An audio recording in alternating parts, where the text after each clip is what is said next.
All right, here we go with 1102, which will probably be one of two parts just because the amount of material we're going to cover on this. And the title of this video is the cerebrum. So when we were talking about the meninges, we said we're going to start from the outside of the brain and work our way down. And so the cerebrum is the area or the region that covers the exterior of the brain. And what we're talking about initially is the cerebral cortex. So down here at the bottom, we have a title that says cerebral cortex. And this is the outermost part of the cerebrum. There's actually other parts to the cerebrum that kind of lie deeper. So this is the portion that lies on the top. So you'll notice, first of all, that we have four colors. We have blue, and everything here is in blue. We have green, which is here. We have pinks and reds, which is here, and we have oranges, which are here. Before we go too far forward, we're looking at a left lateral view. So we have a left lateral. And that's important because the left sides and the right sides have different structures and areas associated with them. So you'll notice down here at the bottom, in blue it says frontal lobe, in green it says parietal lobe, in red it says occipital lobe, and in, oops, well, let me start my timer. And in orange, it says temporal lobe. So that means that everything that's in blue, so these structures here are part of the frontal lobe.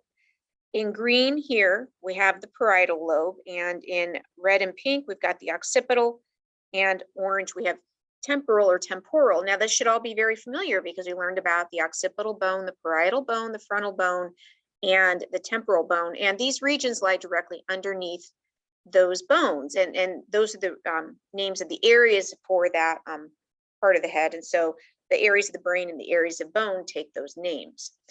So what we want to do is we want to break down the specific regions in each of these areas, or at least some of them. Before we start, you'll notice we have this term, and it's sulcus. So we have folds on the brain, and grooves. So you could have like a groove, and then you have a fold, and then you have a groove. The name of the grooves are sulcus. So this is a groove. And the name of the ridges is called a gyrus. So we have gyrus and we have sulcus.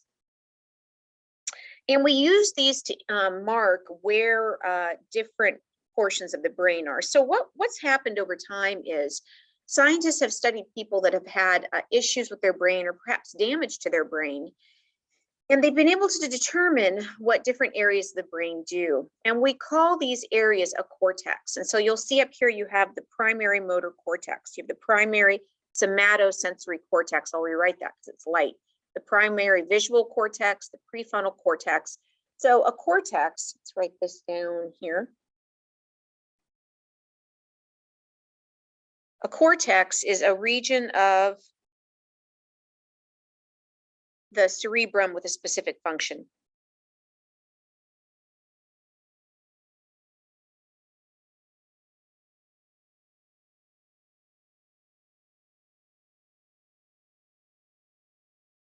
A region of the cerebrum with a specific function.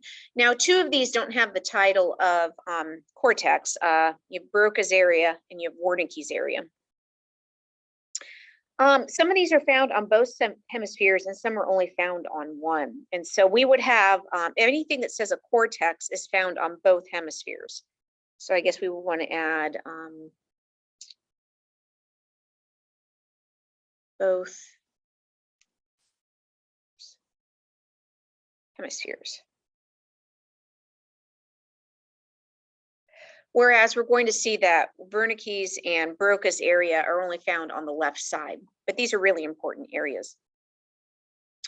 All right, so let's start off with it. Before we talk about these regions, does everybody get a cerebrum? And the answer is not like this. The human cerebrum is unique in that it is large, it is highly folded, and the more folded it is, the more surface area it's going to take up.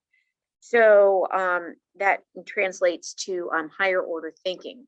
And definitely nobody in the animal kingdom has a region that looks like this. This is our frontal lobe. So again, everything in blue is a lobe. Circle that again, lobe. One of the more interesting areas of this is the prefrontal cortex. And since this is light, I'm going to rewrite it. Prefrontal cortex. And this is responsible for your higher order thinking. Higher order thinking. And by that, I mean planning, judgments,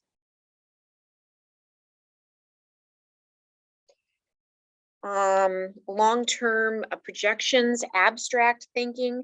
So humans have the ability to do this more so than any other animal on the planet. The reason that they know that this area, which is found on both the left and right hemispheres of the brain, we're going to see that the cerebrum and the brain is divided into two halves, a left half and a right half, is that there was a fella back in the late 1800s named Phineas Gage, and he was working on the railroad. And there was an explosion and a railroad spike was blown through his head, and it actually entered into this portion of his frontal lobe and it exited out this portion. Before the accident, he was a pretty upstanding member of society. He had a job. He, had a family. And after the accident, he couldn't hold a job. He kept making horrible decisions. He got in trouble with the law. So they realized that this area of the brain helps us to kind of go beyond our immediate needs and think, okay, I might have a paycheck now, but if I spend all of this money now, I'm not gonna have money for rent at the end of the week. If you don't have a prefrontal cortex, you can't do that. And what you'll see is people that have damage to their prefrontal cortex, like with alcohol syndrome, struggle with this. Also found in the frontal lobe is we have this dark blue, and I want to talk about these two together. I'm going to rewrite, so I think you can read primary motor cortex. I'm going to rewrite the primary somatosensory cortex. It's a little hard to see. Primary somatosensory, somatosensory, primary somatosensory cortex. And these are found on either side of the central sulcus, and they have the central sulcus highlighted in black. So this is the sulcus that's going to divide the frontal lobe from the parietal lobe. And if you think of sensory, somatosensory is sensing things in our environment that we can touch, feel, see. So what happens is when you sense something in the environment, that is initiated here. It goes down into the deeper areas of the brain. And then what you want to do about it is exhibited here. So motor, remember, is movement. So this is the movement cortex. Movement. So again, incoming signals are kind of routed here. And then we send those signals down deeper into the cerebrum. They get scrambled around, they get sorted, and then what we want to do with them comes up through here, and this is where we're going to initiate our movement. So if I hear a fly, that's going to come in here. I'm going to decide down deeper in the cerebrum if I want to swat it or if I want to leave it. And then that signal is going to come back up out through here, and that's going to go out to our peripheral nerves and start movement. So these two work side by side, they work in tandem. Speaking of senses, back here in the occipital lobe, the only cortex we want to talk about is the primary visual cortex. And this is associated with processing sight, which is rather interesting because if you think about it, the eyeballs are up here, the optic nerves are up here, but the processing of sight happens all there at the back of the brain. So those signals have to go from the front all the way to the back. It's been done where they've put, for people who are blind, they've put in stimulators back in this visual cortex, and they actually allows people to sense light and shadow.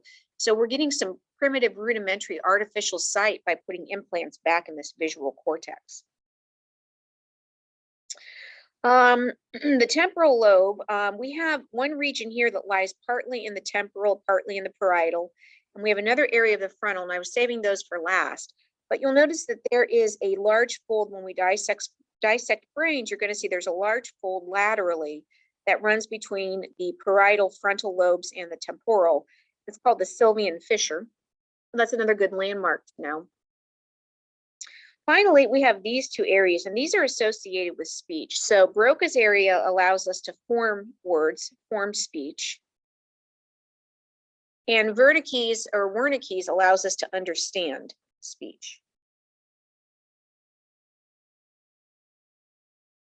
And again, they have established this by the fact that they've looked at people who have had damage to these areas, and they can see that they have issues. So an example of this, about 10, 15 years ago, there was a political rally in Arizona, and there was a congresswoman named Gabby Giffords, and there was a gunman, and he was mentally unstable.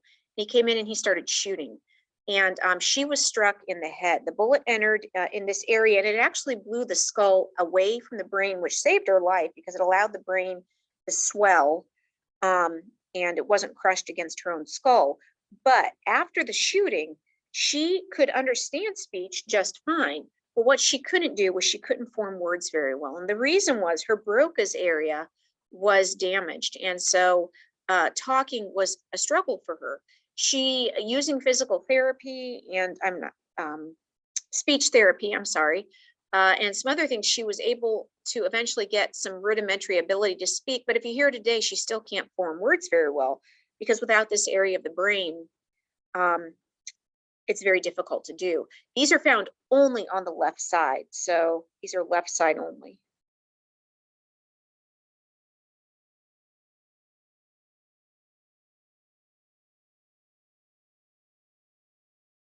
Left side only.